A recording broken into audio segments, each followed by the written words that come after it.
Bonjour tout le monde, mon nom est Robert Gauthier et puis bienvenue au réseau qui s'appelle Lumière sur la prophétie biblique.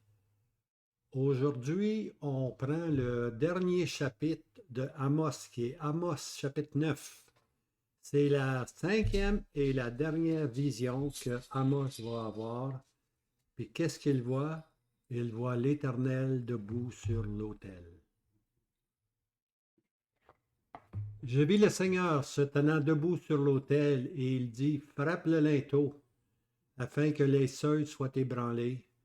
Brise-leur la tête à tous, et ce qui restera d'eux, je le tuerai par l'épée. Celui d'entre eux qui s'enfuira ne se sauvera pas par la fuite, et celui d'entre eux qui échappera ne sera pas délivré. Quand ils pénétraient jusque dans le Shéol, de là ma main les prendrait. Quand ils monteraient dans les cieux, je les ferai descendre, et quand ils se cacheraient au sommet du Carmel, je les chercherai, et de là je les prendrai.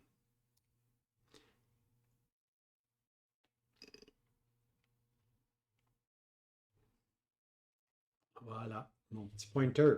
Alors, je vis l'Éternel. C'est comme ça qu'on est arrivé à trouver nos 5 visions. Je vis l'Éternel. Maintenant, comme je disais, c'est la dernière. Et puis, cette fois-ci, l'Éternel est debout sur l'autel. Hein? Debout sur l'autel. Alors, habituellement, lorsqu'on parle de l'autel, on parle de l'approche de Dieu, comment on doit s'approcher de Dieu, puis comment la réconciliation va se faire avec Dieu. Ça, c'est le but de l'autel. Mais maintenant, c'est différent. Le Seigneur est vu comme étant debout sur l'autel. Ce n'est plus une question de réconciliation maintenant. C'est maintenant un lieu de jugement. L'autel devient le lieu de jugement. Et puis Dieu dit, frappe le linteau. Hein? Frappe le linteau, afin que les seuils soient ébranlés et brise-leur la tête à tous.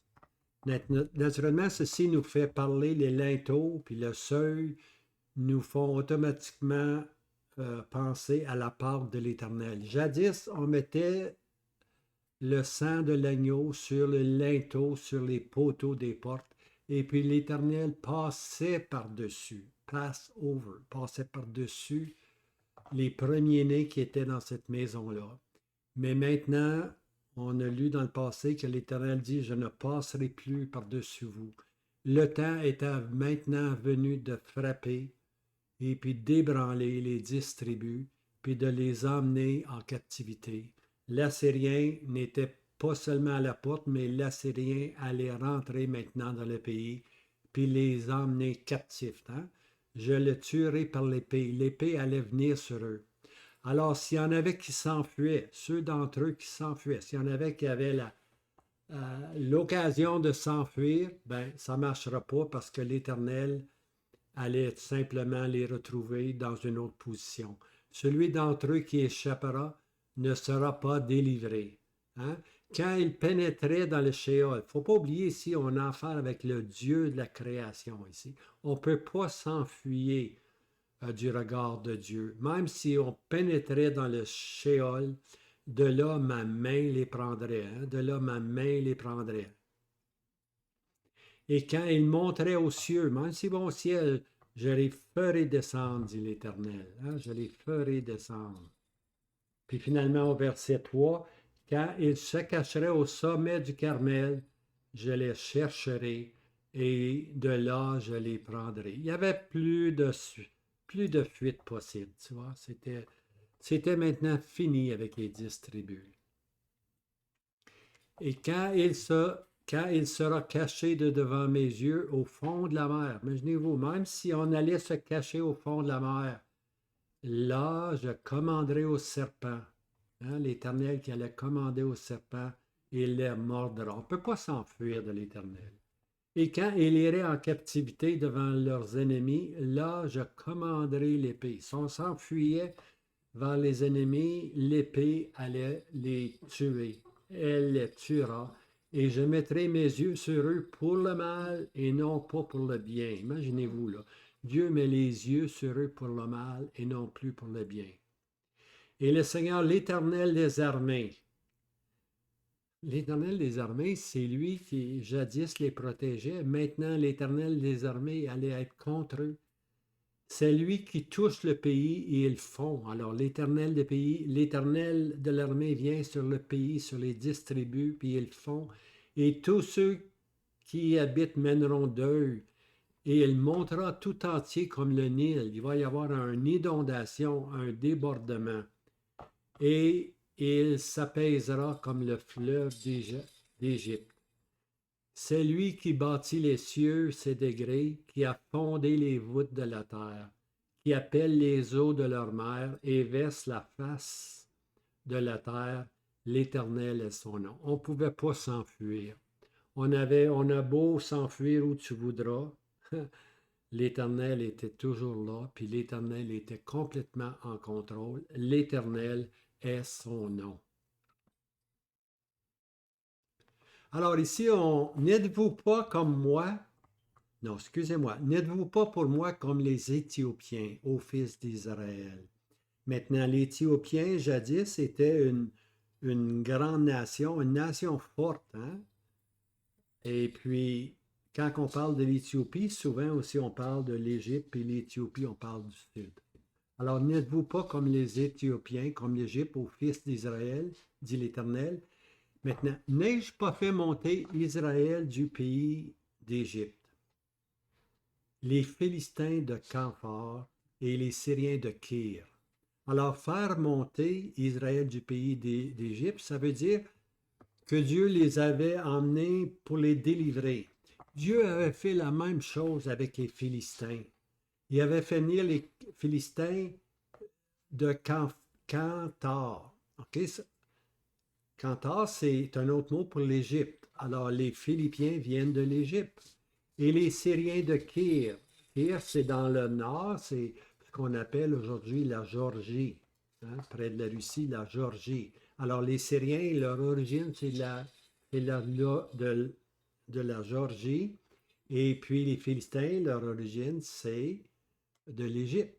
OK? Mais l'Éternel les avait fait venir. Pourquoi? Parce qu'il voulait les protéger. Il voulait leur donner un lieu meilleur, un lieu plus sécuritaire. Mais ça n'a pas marché. Ils ont fait simplement comme Israël. Dieu a fait sortir Israël d'Égypte. Pour les emmener d'un pays meilleur, est-ce que ça allait aider? Non. C'est pareil pour les Philistins, c'est pareil pour les Syriens. Dieu avait voulu, dans sa providence, prendre soin d'eux. Mais comme les nations, ils ont péché. Voici les yeux du Seigneur l'Éternel sont sur le royaume pécheur. Alors le royaume pécheur, c'est davantage Israël ici, ou plutôt les 10 tribus, ou Israël qui est vu comme un royaume de pécheurs. C'est eux qui sont à la tête, pour ainsi dire. Hein? Et je le détruirai de dessus la face de la terre. Seulement, je ne détruirai pas entièrement la maison de Jacob, dit l'Éternel. OK? Alors, il va y avoir un jugement, mais ça ne sera pas une destruction entière. OK?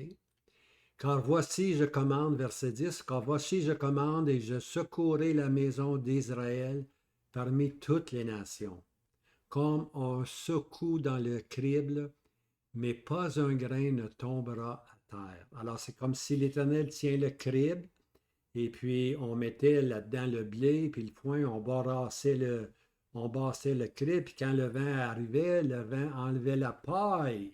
Hein? Et puis on lançait souvent les grains pour que la paille puisse partir au vent, surtout lorsqu'il ventait. On faisait ça lorsqu'il ventait. Mais Dieu dit, pas un grain ne tombera à terre. Pas un grain ne tombera à terre. Les 10 tribus vont être criblées, c'est vrai, ils vont être criblés. La paille va disparaître, mais pas un d'eux, pas un grain ne tombera à terre. Hein? Alors, même si ça fait des millénaires que les 10 tribus sont dispersées, ils sont devenus de la paille parmi les nations, pour ainsi dire, le vent les a bafoués, pas un grain ne tombera à terre. c'est par l'épée que mourront tous les pécheurs de mon peuple qui disent le mal ne nous atteindra pas et ne viendra pas jusqu'à nous. Alors, c'était parmi eux, c'était les apostats des 10 tribus Éphraïm surtout, qui se pensait fort, puis disait le mal ne nous atteindra pas, nous sommes forts. Mais non, hein, c'est par l'épée que mourront les pécheurs de mon peuple. Et puis, quand les 10 tribus vont revenir, on va voir que Dieu va les siffler. Isaïe dit qu'il les sifflera, pour ainsi dire. Hein? Puis là, les 10 tribus vont revenir, puis dans le Ézéchiel 20, à partir peut-être du verset 33, c'est pas certain. Et juste regardez vite fait, il ne faut pas se fier à la mémoire. Ézéchiel 20, je m'envoie dans Ézéchiel 20. Je vais juste donner le passage exact. Là. Ça, c'est le retour des 10 tribus. Ézéchiel 20, Ézéchiel 20. On arrive. OK, Ézéchiel 20, à partir du verset.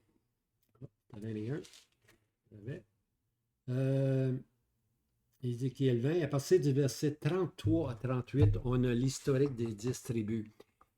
Dieu va les marquer, les rebelles, il va les marquer. C'est comme quand on faisait passer un troupeau, puis on voulait avoir la dîme du troupeau.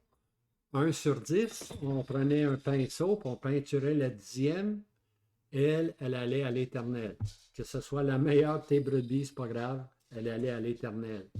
Alors, Dieu dit qu'il va les passer, il va les passer dans une clôture, puis les rebelles, il va les marquer, puis les rebelles ne viendront pas dans la terre promise. Hein? Les rebelles vont être rejetés, et puis ceux qui sont vrais vont aller dans la bénédiction. Ils vont aller trouver leur frère Judas, et puis Benjamin qui vont avoir passé par la grande tribulation. Ça, c'est là qu'on peut dire bienheureux, hein? Bienheureux lorsque les 10 puis les 2 tribus seront ensemble. C'est comme l'huile qui coule sur la barbe d'Aaron. Quelle bénédiction, hein? Quelle bénédiction ça va être. OK? Alors, eux, par contre, les rebelles disaient le mal ne nous atteindra pas. Mais oui, le mal les a atteints. Cookie, c'est mon chien, c'est tranquille. En ce jour-là, je relèverai le tabernacle de David qui est tombé, et je fermerai ses brèches, et je relèverai ses ruines, et je le bâtirai comme au jour d'autrefois, afin qu'il possède le reste des dômes. Maintenant, moi, j'ai mis 3 petites lignes ici, là. C'est pour dire qu'il faut séparer un peu ici. Et toutes les nations sur lesquelles mon nom est réclamé, dit l'Éternel qui fait cela. OK, on les prend en 2 aspects. Premièrement, en ce jour-là, je relèverai le tabernacle de David. Alors ici, ça parle, le tabernacle de David parle de David qui est roi en Israël, de la semence de David, les bénédictions qui ont été données à Israël. Alors Dieu dit ici qu'il va relever le tabernacle de David. Il n'est pas question de l'Église ici. Il est question du peuple terrestre. Hein? La maison ou le tabernacle de David qui est tombé. Et je fermerai ses brèches et je relèverai ses ruines. Et je le bâtirai comme les jours d'autrefois. Donc, la maison de David, hein, va être reconstruite. David va régner sur pour ainsi dire, sur Israël, les 12 tribus. Okay? Alors, il ne faut pas essayer de mettre ici, là, il y a des gens qui essayent de mettre ici l'Église dans le tabernacle de David. Non. Le tabernacle de David, c'est le peuple terrestre, c'est Israël. L'Église, c'est un peuple céleste, c'est complètement à part. Okay? Alors maintenant, j'arrive à l'autre section. On a vu que le tabernacle de David parle d'Israël. Parce qu'il y a des gens qui essayent de... justement, il y a des gens qui disent que l'Église est devenue Israël. Non, non, c'est 2 entités différentes. Le tabernacle de David doit être restauré. Et puis l'Église, toutes les nations sur lesquelles mon nom est réclamé, va aussi avoir sa portion. Okay? On regarde ceci. On regarde maintenant toutes les nations sur lesquelles mon nom est réclamé, dit l'Éternel qui fait cela. Ça, c'est une citation. OK? Alors, comme je disais, là, les 3 lignes rouges, c'est moi qui les ai mis. c'est parce que je veux faire une séparation entre le tabernacle de David, qui est le peuple terrestre. C'est pas la même chose de l'Assemblée ou l'Église, qui est le peuple céleste. Alors voici, c'est une citation de Acte 15, versets 13 à 19. On se rappelle que Pierre avait eu une vision, puis est allé vers Corneille, puis là, il a vu que l'Esprit Saint est tombé aussi sur les nations. Il revient maintenant à Jérusalem, puis il compte ça à tout le monde.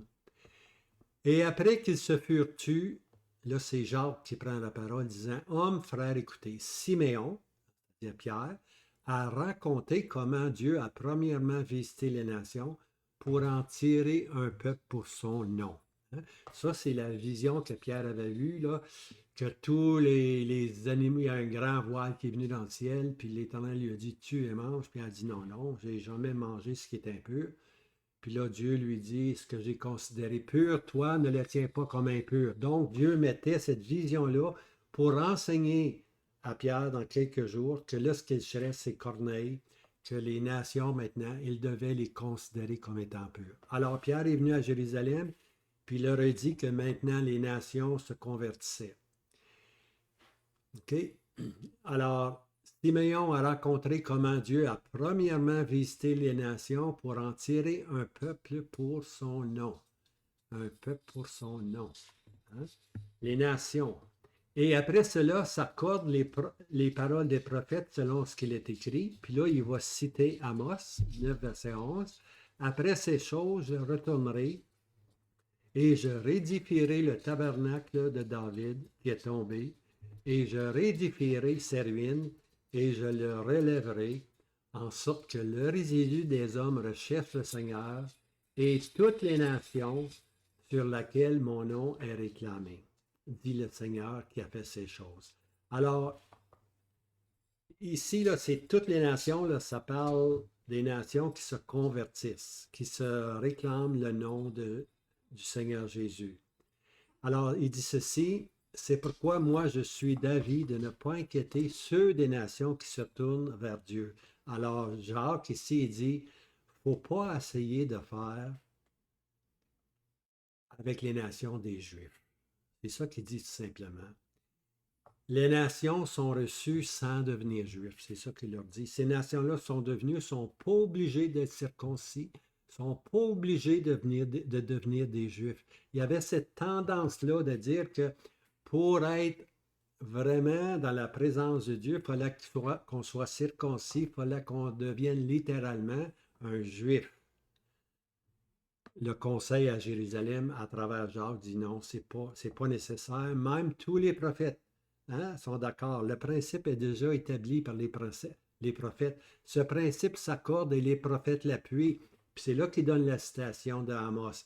Toutes les nations sur lesquelles mon nom est réclamé. OK? Alors, ce n'est pas une question de conscience maintenant. Hein? Il y avait des Juifs qui étaient pieux, puis ils disaient, ben, on ne peut pas recevoir les nations parce qu'ils ne sont pas circoncis. Leur conscience les réveillait, pour ainsi dire. Le conseil des apôtres à Jérusalem dit non. Ce n'est pas nécessaire. Ce n'est pas nécessaire de devenir un juif virtuel, okay, pour être chrétien. Un juif virtuel, c'est que tu te fais circoncire. Hein? Puis là, tu deviens un juif. Mais pour devenir chrétien, tu n'as pas besoin d'être circoncis. OK? Alors, la circoncision virtuelle n'existe pas, ce n'est pas nécessaire. Pourquoi? Sur lequel mon nom est réclamé? Parce que Dieu réclame maintenant les nations comme étant à lui. Alors, c'est ça maintenant, les Juifs, eux, ils mettaient tellement d'importance sur la circoncision, mais la vraie circoncision, c'est celle du cœur. Okay? Ce n'est pas une circoncision extérieure qui fait de nous des Juifs, qui fait de nous des chrétiens, excusez-moi. On ne veut pas devenir juif, nous autres, on est chrétiens. On appartient à l'Assemblée de Dieu. Ce n'est pas nécessaire qu'on reprenne le terrain terrestre. On a un appel céleste, OK?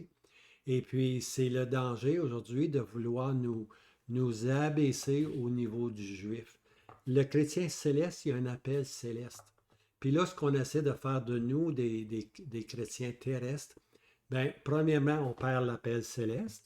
Puis deuxièmement, notre appel qui est tellement grande, elle, elle, elle atteint simplement le niveau de la terre, comme si on va vivre sur la terre. Alors, c'est l'enseignement maintenant. D'ailleurs, si tu veux, le vrai juif, c'est celui, pas celui qui est circoncis, le vrai juif, parce que les juifs sont circoncis, mais ça ne veut pas dire qu'ils sont des vrais juifs.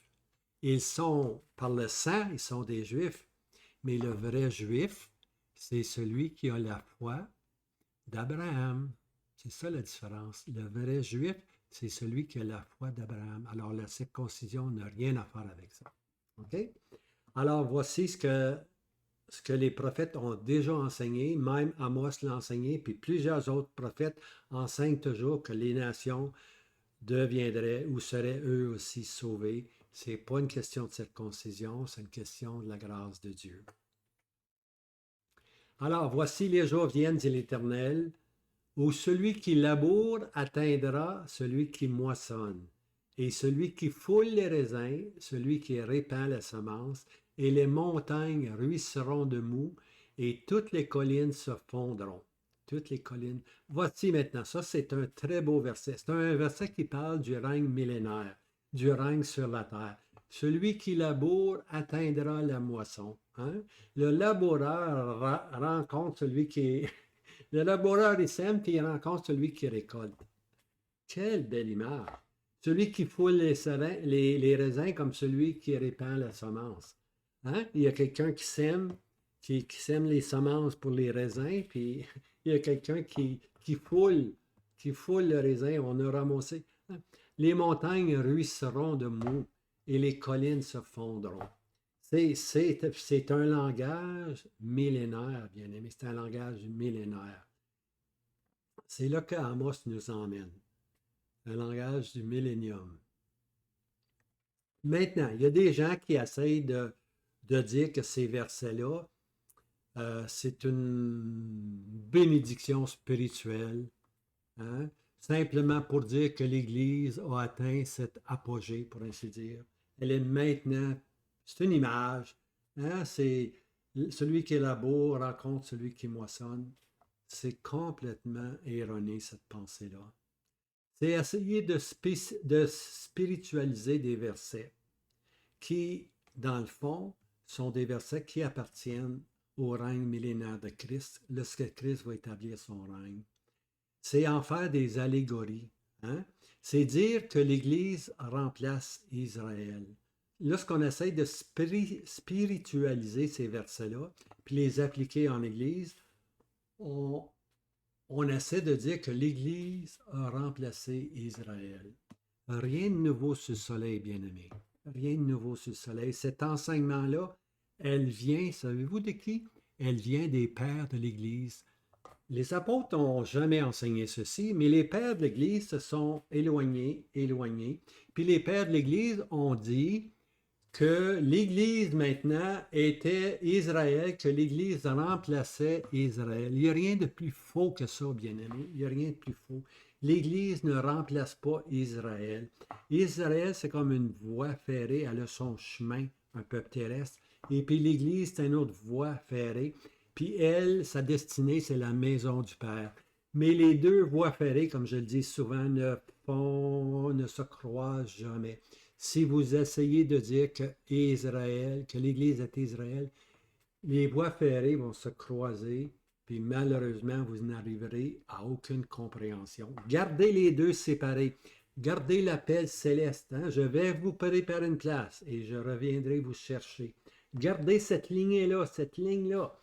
Et puis pour qu'Israël, gardez qu'Israël est un peuple terrestre, puis ils vont régner dans le règne de 1000 ans, puis ils vont vivre ce qu'on voit ici, que celui qui laboure atteindra celui qui moissonne. Quelle bénédiction ça va être, hein?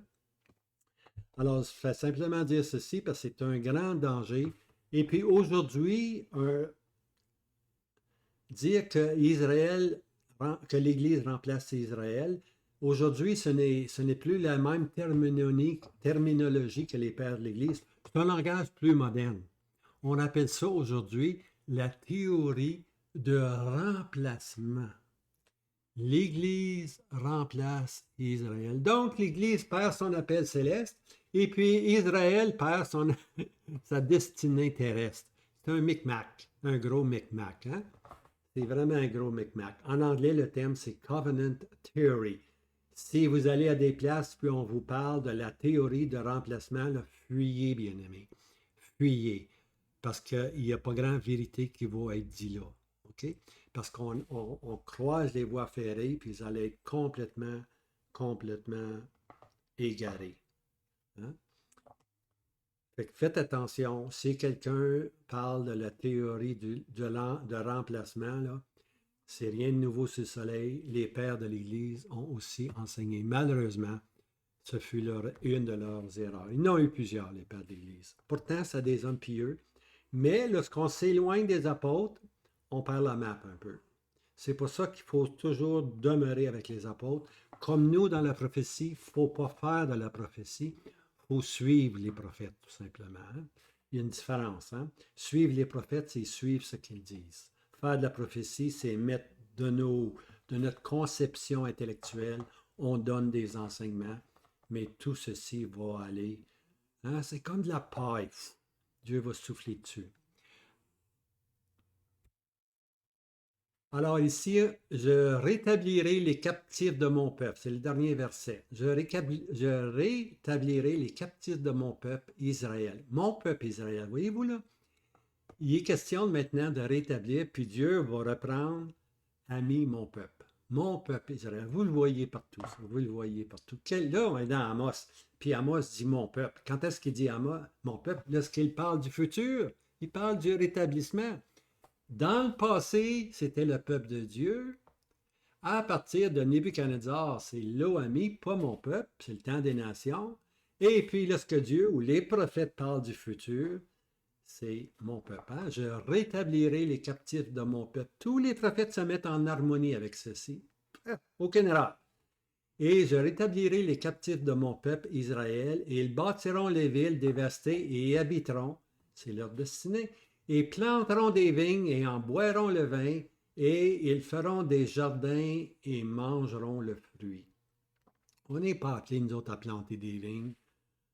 On est pas appelés, peut-être boire du vin dans la maison du Père, là, peut-être ça. Mais faire des jardins et manger le fruit des jardins, c'est pas pour nous, c'est pour le peuple terrestre. Hein? Et je les planterai sur leur terre à eux. Et ils seront plus arrachés de dessus leur terre, car je leur ai donné, dit l'Éternel, ton Dieu. Hein? Ils ne seront plus arrachés de la terre. Quand le Seigneur va établir le royaume, Israël ne sera, pendant 1000 ans, ne sera jamais arraché de la terre. Et je leur ai donné. Alors, la terre était qui? Elle était à l'Éternel. À qui qu'il l'a donné? Aux Palestiniens? Non. Je leur ai donné au peuple d'Israël. Je leur ai donné. Rappelez-vous de ça. La terre appartient à Dieu. Dieu l'a légué au peuple d'Israël. S'ils ont été infidèles, ils l'ont perdu pour un temps, mais à cause des pères, la terre est à eux. Hein? Dans les propos de Dieu, cette terre-là leur appartient. Dis l'Éternel ton Dieu. Maintenant, c'est intéressant les derniers mots ici. Chapitre 1 et 2, on a vu au moins 8 fois. Ainsi dit l'Éternel, hein, pour la coupe est pleine, là, pour 3 transitions, pour 4. Ainsi dit l'Éternel. Puis là, il passe les 6 nations, puis il passe Israël, il passe Juda, font partie du jugement. Ça, c'est le chapitre Ainsi dit l'Éternel. C'est pour démontrer les jugements du gouvernement de Dieu qui allaient venir sur eux dans les prochains 100 ans de leur histoire. On arrive à Amos, hein? On arrive à la fin d'Amos. Dis l'Éternel ton Dieu. Maintenant, qu'est-ce que l'Éternel dit maintenant? C'est pour la bénédiction. Hein? Je les planterai sur leur terre. Ils ne seront plus arrachés de dessus la terre que je leur ai donné, dit l'Éternel. Maintenant, là, à la fin de tout, c'est pour la bénédiction. Puis je dis ceci, pour Dieu, les jugements ne sont jamais les derniers mots, bien-aimés. Intéressant, hein? Ainsi dit l'Éternel pour la bénédiction. Alors, je vous laisse avec ceci. C'était Amos. C'était le chapitre 9 de Amos. Et puis maintenant, on va aller avec Abdias, le petit prophète. Ça fait longtemps que je vais aller dans Abdias, vous le savez. Hein? Abdias, assez spécial. C'est juste un chapitre, mais il y a du stock là-dedans. Hein? Il y a de la viande là-dedans, vous allez voir. Alors, je vous invite à nous suivre sur Lumière sur la prophétie biblique avec moi-même, Robert Gauthier. Et puis, la bénédiction du Seigneur soit avec vous. Passez un bon week-end. Je vous embrasse affectueusement dans celui qui vient bientôt. Amen. Viens, Seigneur Jésus.